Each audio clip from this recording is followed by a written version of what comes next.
بسم اللہ الرحمن الرحیم۔ دشمن ملک میں شادیانے بجائے جا رہے ہیں کہ پاکستان برائے فروخت ہے کوئی خریدنے والا؟ تو میں سہولت کاروں سے سوال پوچھنا چاہتا ہوں کہ بہت مبارک ہو آپ کو، وہ پاکستان جو 6% جی ڈی پی گروتھ دے رہا تھا، جو ریکارڈ ایکسپورٹس دے رہا تھا، جس کی 5 بڑی فصلیں، ریکارڈ پیداوار تھی، انڈسٹری، بڑی انڈسٹری فل کیپیسٹی پہ چل رہی تھی، پاکستان میں ریکارڈ ریمیٹنسز آ رہے تھے۔ عالمی وبا کے دوران جو 3 ممالک کا ذکر کیا ورلڈ بینک نے، ورلڈ اکنامک فورم نے، جو بہتر طریقے سے اپنے لوگوں کو بیماری سے بھی بچایا اور ملک کو، معیشت کو تباہی سے بھی بچایا، اس میں پاکستان کا ذکر تھا۔ پاکستان خوشحالی کی طرف بڑھ رہا تھا، ترقی دے رہا تھا، امپلائمنٹ ریکارڈ اس دوران جنریٹ کی گئی، لیکن پھر ایک ریجیم چینج آپریشن ہوا، اعلی کاروں کو استعمال کیا گیا، سہولت کار میسر آئے اور چلتی پھرتی معیشت کا بیڑا غرق۔ پاکستان میں ان امپلائمنٹ ریکارڈ، مہنگائی ریکارڈ، کمر توڑ مہنگائی، اور پاکستان کی تاریخ کی سب سے زیادہ مہنگائی 38% پہ۔ تو اب دشمن ملک بھی پاکستان کا مذاق اڑا رہا ہے اور اپنے چینلز پہ پیکیجز تیار کر کے یہ چلا رہے کہ پاکستان برائے فروخت کیا کوئی ہے خریدنے والا؟ تو آپ لوگوں نے اس ملک کے ساتھ یہ ظلم کیا۔ میں ڈیٹیلز آپ کو بتانا چاہوں گا کہ انہوں نے ابھی 3 مہینے کے دوران کیا کچھ کیا اور کون سے ایسے عوام کے منصوبے تھے جن کو بند کیا۔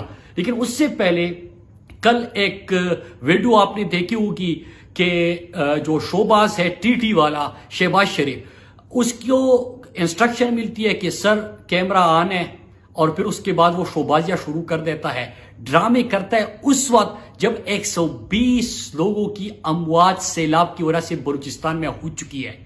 ان میں نہ احساس ہے نہ لوگوں کی فکر ہے، بلکہ احساس اور فکر تو چھوڑے، انہوں نے ایک اور اعلان کر دیا جب سیلاب کی تصویریں اور ویڈیوز موصول ہو رہی تھی، جب سوشل میڈیا پہ پورا پاکستان امپورٹڈ حکومت کی ضمیر کو کنگالنے کی، جگانے کی کوشش کر رہا تھا، اس وقت انہوں نے فیصلہ کیا کہ ڈی چوک پہ ایک کنسرن کا انعقاد کیا جائے گا، جو پاکستانی قوم کے پیسے سے یہاں پہ موسیقی کا پروگرام ہوگا اور آزادی کے نام پہ، کیونکہ ان کے جلسے میں لوگ نہیں آ رہے، ان کو عوام دھتکار رہے، لہٰذا اس قسم کا پروگرام کیا جائے۔ لیکن پاکستانی غیرت مند قوم نے، خوددار قوم نے ان کی سوشل میڈیا پہ پوری کلاس لی، سوال اٹھائے کہ ایک طرف بلوچستان میں لوگوں کی اموات ہو رہی ہے، سیلاب سے لوگوں کا برا حال ہے، وہاں پہ بچے جو ہے ان کے گھر تباہ ہو چکے ہیں، خواتین اپنے بچوں کو پانی سے بچانے کے لیے، بیماریوں سے بچانے کے لیے ریسکیو کرنے کی کوششیں کر رہے ہیں، ایفرٹس کر رہے ہیں، لیکن یہ بے حس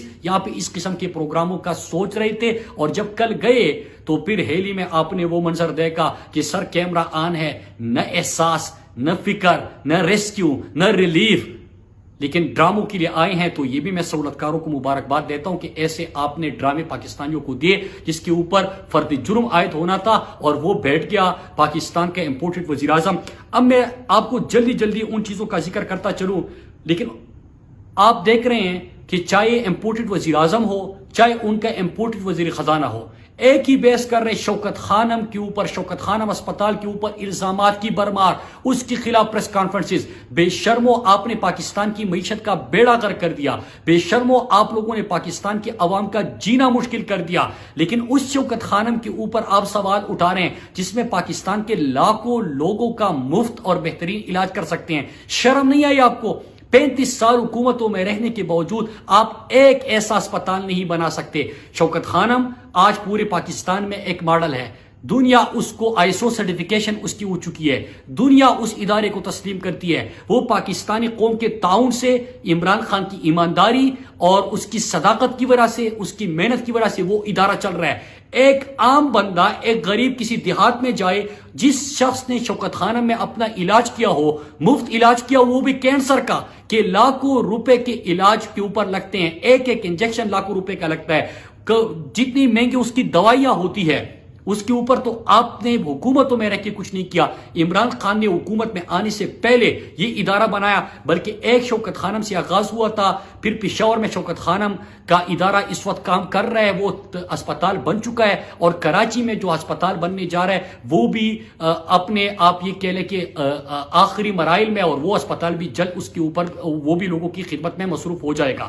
لیکن اگر عام پاکستانیوں کو مفت اور بہترین علاج مل رہا ہے، کینسر کا علاج ہو رہا ہے جس سے لوگوں کو وہ تڑپ جاتے ہیں، وہ لوگوں کے پاس وہ اخراجات پورا کرنے کے پیسے نہیں ہوتے. اگر عوام کے ساتھ آپ کتنا ظلم کرو گے؟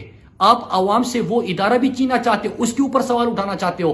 قوم نے ہمیشہ آپ کے الزامات کو، چاہے وہ خواجہ آصف نے الزامات لگائے، چاہے وہ ایفیڈرین نے لگائے، جس نے بھی لگائے، قوم نے اس کے اوپر ریئیکٹ بھی کیا. وہ ادارہ مزید بہتر چلا اور یہ ادارہ انشاءاللہ ہمیشہ رہے گا، اس پاکستانی قوم کی خدمت میں مصروف رہے گا. اور یہی پہ آپ ہار چکے ہو کہ آپ کو کچھ بھی نہیں ملا. 4 سال تک عمران خان حکومت میں رہے، آپ کوئی سوال ان کے اوپر نہیں اٹھا سکتے، کیونکہ ایک بندہ اپنے ذاتی گھر میں رہ رہا تھا، اس نے کوئی کیمپ آفیسز نہیں بنائے تھے.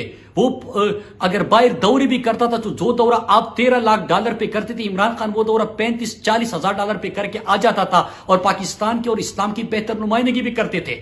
لیکن آپ نے یہاں پہ کچھ بھی جب نہیں ملا تو روزانہ ایک شوشہ چھوڑ دو، پھر کبھی پارٹی کے اوپر سوال کرو، پھر کبھی شوکت خانم کو موردی الزام ٹھہراؤ یا اس کے اوپر ٹارگٹ کرو، کمپین چلاؤ، پروپیگنڈا کرو.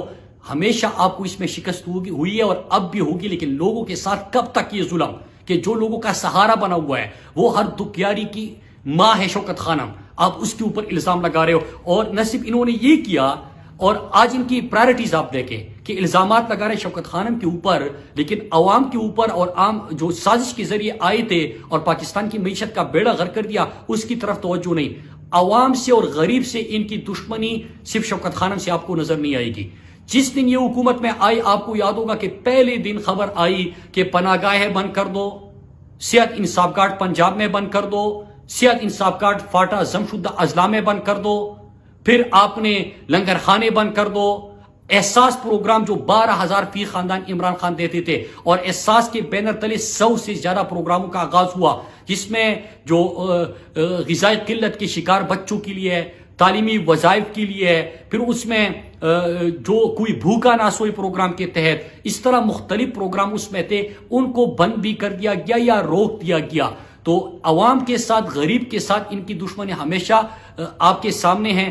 لیکن دوسری طرف جس دن حکومت میں امپورٹڈ وزیر اعظم بنا اور امپورٹڈ حکومت بنی، پہلے دن حکم آتا ہے کہ جتنے بھی گھر تھے کہ شہباز شریف کے، شریف خاندان کے ذاتی گھر، ان کو کیمپ آفیسز ڈکلیئر کر دو. مطلب یہ کہ اس کے اوپر جتنے بھی اخراجات ہوں گے وہ پاکستانی قوم اپنی جیب سے ادا کریں گے. ان کی میٹنگز، ان کے قیام و طعام، ان کی سیکیورٹی، اس کا پروٹوکول، اس کے اخراجات، یہ کون ادا کرے گا؟ پاکستانی قوم ادا کرے گی. صحت انصاف کارڈ بند کر دو، احساس بند کر دو، لنگر خانے بند کر دو، کوئی بھوکا نہ سوئی پروگرام بند کر دو، احساس بند کر دو، شوکت خانم اسپتال کو ٹارگٹ کر دو، لیکن اپنے عیاشی کے لیے تمام ذاتی گھروں کو کیمپ آفیسز بنا دو.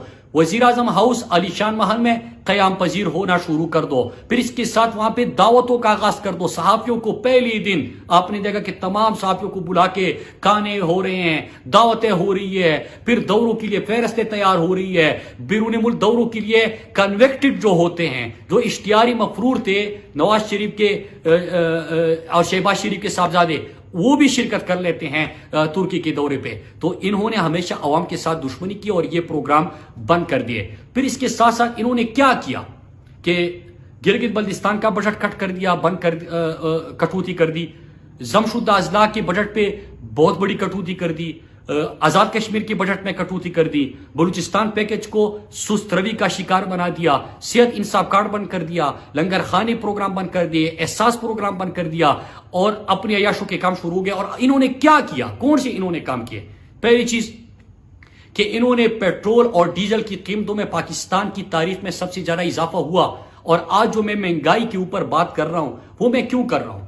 کیونکہ ابھی جتنے بھی پاکستانیوں سے ہم ملتے ہیں، مسلسل پنجاب کا الیکشن تھا، کراچی کے الیکشن کی وزٹ پہ، اور باقی اپنے حلقوں میں، علاقوں میں لوگوں سے ملتے ہیں. لوگ کہہ رہے ہیں کہ یہ بار بار ہم سن رہے ہیں کہ پاکستان ڈیفالٹ ہونے جا رہا ہے. اللہ پاکستان کو ڈیفالٹ ہونے سے بچائے، لیکن قوم کو تو انہوں نے ڈیفالٹ کر ہی دیا کہ اب تو ہم میں سختی نہیں ہے، طاقت ہی نہیں ہے کہ ہم بجلی کی بل ادا کریں. آلریڈی ہم ریکویسٹ بھیج چکے ہیں پوری حکومت کے آتی ہی کہ یہ قسطوں میں بل دے دیں گے، لیکن اب تو قسطوں میں بھی رہنے کے قابل نہیں ہوئے، قسطوں میں بھی بل ادا نہیں کر سکتے، کیونکہ 100% سے زیادہ انہوں نے بجلی کی بلوں میں اضافہ کر دیا. اور فیول پرائس ایڈجسٹمنٹ جب آتا ہے تو آسمان کو بل چھو دیتے ہیں. اگر آپ کے گھر میں ایک پنکھا اور ایک بلب بھی جل رہا ہے تو آپ کو ہزاروں روپے دینے پڑیں گے. انہوں نے